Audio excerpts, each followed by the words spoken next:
Hello दोस्तों, my finance and stocks YouTube channel पर आप सभी का बहुत बहुत स्वागत है। तो आज हम इस वीडियो में वॉरेन बफेट जी के गुरु और father of value investor Benjamin Graham sir के बारे में जानेंगे। दोस्तों, काफ़ी इंटरेस्टिंग उनकी लाइफ स्टोरी है और काफ़ी बड़ा कंट्रीब्यूशन है बेंजामिन ग्राहम जी का। तो बेंजामिन ग्राहम जो कि फादर ऑफ वैल्यू इन्वेस्टिंग के तौर पे भी जाने जाते हैं, उनका जन्म मई 9 1894 में लंदन इंग्लैंड में हुआ था। फादर का नाम आइजैक एम ग्रूसबाम था।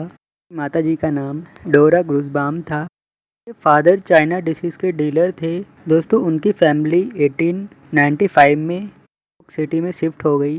वहाँ पर उनके फादर ने ट्रेडिंग बिजनेस स्टार्ट किया और दोस्तों कुछ ही समय बाद फादर की डेथ हो गई। मदर ने उनके हाउस को बोर्डिंग हाउस में कन्वर्ट किया। पैसे सेव करने के बाद उनकी मदर ने स्टॉक्स में ट्रेडिंग स्टार्ट की, बट 1907 के क्रैश में उनकी सारी सेविंग डूब गई। उन्होंने स्टॉक मार्केट में ध्यान देना बिल्कुल बंद किया। दोस्तों, बेंजामिन ग्राहम काफ़ी ब्रिलियंट स्टूडेंट थे। उन्होंने अपनी शुरुआती पढ़ाई boys high school Brooklyn New York city से कंप्लीट किया। दोस्तों, उन्होंने कोलंबिया यूनिवर्सिटी से स्कॉलरशिप भी प्राप्त की। 1914 में ग्रेजुएशन कंप्लीट की। दोस्तों, कोलंबिया यूनिवर्सिटी की फैकल्टी ने उन्हें इंग्लिश, मैथमेटिक्स, फ़िलॉसफी पढ़ाने का कर दिया, पर बेंजामिन ग्राहम जी को स्टॉक मार्केट में काफ़ी इंटरेस्ट था। अपने पैशन को फॉलो करते हुए वॉल स्ट्रीट में काम करना पसंद किया। दोस्तों, शुरुआत में बेंजामिन ग्राहम जी ने एक बॉन्ड ट्रेडिंग फर्म में एज ए क्लर्क काम किया और कुछ ही समय बाद वो एनालिस्ट बन गए और बाद में वो उस बॉन्ड ट्रेडिंग फर्म के पार्टनर बने। जल्दी बेंजामिन ग्राहम जी ने अपनी partnership firm Graham Newman partnership start की। दोस्तों, यहीं से उनके करियर का टर्निंग पॉइंट साबित हुआ और यहाँ से बेंजामिन ग्राहम जी ने काफ़ी अच्छा रिटर्न जनरेट करके दिया। दोस्तों, बेंजामिन ग्राहम जी से पहले किसी ने भी इतना स्टॉक्स को, कंपनीज को एनालाइज करने पे फोकस नहीं किया था। दोस्तों, बेंजामिन ग्राहम जी एक स्टॉक को, कंपनी को माइक्रोस्कोपिक लेवल पर एनालाइज करते थे।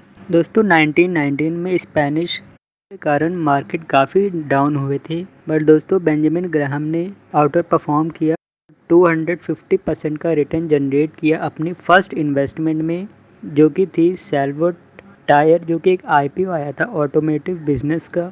दोस्तों, 1925 में उन्होंने एक और कंपनी नॉर्दर्न पाइप में 80% का रिटर्न जनरेट किया। दोस्तों, जब ग्रेट डिप्रेशन के टाइम में 1929 टू 1932 में 70% तक क्रैश हो गया था, बट दोस्तों बेंजामिन ग्राहम इस इतने बड़े फॉल को भी सरवाइव कर गए। दोस्तों, बेंजामिन ग्राहम जी ने अपनी पहली book the security analysis with David Dodd 1934 में पब्लिश की थी। इन्वेस्टमेंट के ऊपर अब तक की सबसे बड़ी बुक है, उनके टाइम में भी और आज भी 2020 में।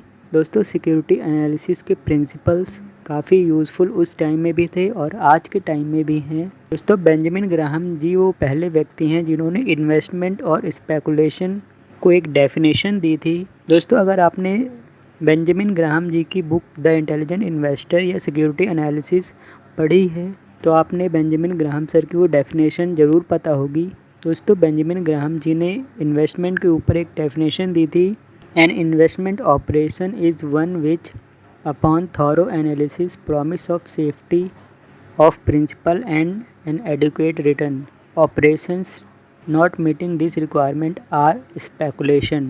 इसका मतलब ये है, इन्वेस्टमेंट एक वो काम होता है जिसमें थॉरो एनालिसिस किया जाता है कंपनी का, जो हमने पैसा इन्वेस्ट किया है, कैपिटल हमारी, उसकी सेफ्टी रहती है और उस सेफ्टी के साथ हम एक रिटर्न जनरेट करते हैं, इसे इन्वेस्टमेंट कहते हैं और बाकी सब गैम्बलिंग होती है। तो 1949 में बेंजामिन ग्राहम जी ने एक और बुक द इंटेलिजेंट इन्वेस्टर, जो कि अब तक की सबसे बेस्ट बुक में से एक है इन्वेस्टमेंट के ऊपर, वो लिखी। दोस्तों, इस बुक के बारे में आपने हज़ारों वीडियोस देखे होंगे, हज़ारों आर्टिकल्स पब्लिश हुए हैं इस बुक के ऊपर। दोस्तों, वॉरेन बफेट जी इसे खुद अपनी पर्सनल फेवरेट बुक मानते हैं। दोस्तों, बेंजामिन ग्राहम जी की पार्टनरशिप ने 1936 से 1956 तक 20% का एनुअलाइज्ड रिटर्न जनरेट करके दिया था। वहीं मार्केट ने सिर्फ 12% का रिटर्न जनरेट करके दिया था। दोस्तों बेंजामिन ग्राहम जी ने सबसे बड़ा पैसा जिसको बर्कशायर हैथवे की कंपनी है उसमें अर्न किया था दोस्तों, जिसको में बेंजामिन ग्राहम जी ने 1948 में $7,12,000 इन्वेस्ट किए थे और 1972 तक उनका इन्वेस्टमेंट $400 मिलियन तक ग्रो हुआ था। दोस्तों बेंजामिन ग्राहम जी कहते हैं जब भी हम किसी स्टॉक को बाय करते हैं तो वो सिर्फ इंटरनेट प्लेटफॉर्म में अप एंड डाउन होने वाला एक टिकर सिंबल नहीं होता, वो एक कंपनी की पार्ट ओनरशिप होती है। जब भी आप कोई इक्विटी स्टॉक बाय करते हैं तो आप उस कंपनी के ओनर बनते हैं। तो कोई भी ओनर होता है तो आज इस स्टॉक को बाय करके अगले दिन ही सेल नहीं करेगा, वो वेट करेगा प्रॉफिट के बढ़ने का। तो बेंजामिन ग्राहम जी की फ़िलॉसफीज़ काफ़ी इंटरेस्टिंग हैं और काफ़ी यूज़फुल भी हैं। दोस्तों बेंजामिन ग्राहम जी ने कई सारी बुक्स लिखी हैं। दोस्तों आपने 2 बुक्स के बारे में जाना। बेंजामिन ग्राहम जी ने कई सारी बुक्स लिखी हैं। दोस्तों उनकी फर्स्ट बुक थी the security analysis with David Dodd 1934 में। दोस्तों उनकी second book storage and stability in 1937 में। दोस्तों उनकी next book the interpretation of financial statement 1937, world commodities and currencies in 1944। दोस्तों उनकी world famous book the intelligent investor in 1949। Benjamin Graham ji की life story से हमें काफ़ी कुछ सीखने को मिलता है।